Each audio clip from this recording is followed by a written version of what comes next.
ఇప్పుడు చిన్నప్పన్న కనుక చూసుకుంటా ఉంటే స్వయంగా జగన్మోహన్ రెడ్డి చెప్పాడు కదా చాలా స్పష్టంగా, అతనికి ఏం సంబంధం లేదని చెప్పాడు కదా జగన్మోహన్ రెడ్డి. మరి ఇప్పుడు 6438 మందికి శుభదం ద్వారా ఒక నెలలో నేను చెప్పేది ఇతను ఎలా ఇవ్వగలిగాడు? దర్శనాలు చిన్నప్పన్న దర్శనం ఇప్పించాడు అందరు. దర్శనాలు ఎట్లా ఇప్పించగలిగాడు? ఈ చిన్నప్పని వెళ్ళేసి కనకదుర్గమ్మ గుడి దగ్గరికి వెళ్తే భార్యాభర్తలు సుబ్బారెడ్డి అందరూ వెళ్ళినప్పుడు ఆ పక్క నుండి అన్ని కార్యక్రమాలు అతను ఎలా చూసుకున్నాడు? ఆయన పార్లమెంట్ సభ్యుడిగా కాకపోతే ఇవన్నీ ఎట్లా చేస్తాడు? ఎందుకు చేస్తాడు? రెండోది ఆయన ఫోన్ నెంబర్ తోటి ఎలా యూజ్ చేస్తాడు ఇవన్నీ? ఆయన అనుమతి లేకుండా వాని అది దొంగతనం జరిగిందని చెప్పి ఎక్కడ కేసు పెట్టాడా సుబ్బారెడ్డి? ఏ సత్యమూర్తి గారు లేదా మీకు క్లియర్ గా అర్థమైపోతుంది.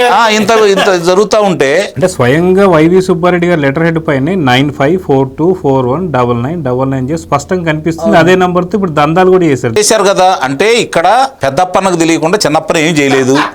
ఇది ఒకటి మీరు గమనించుకోవాలి. బోలే బాబా దొరికాడు, అలీబాబాలు బయటికి రావాలి. బోలే బాబా దొరికాడు, అలీబాబా 40 మంది బయటికి రావాలి. కాబట్టి ఇన్ని విషయాలు అతనికి ఎదురు దొరుకుతా ఉన్నాయి.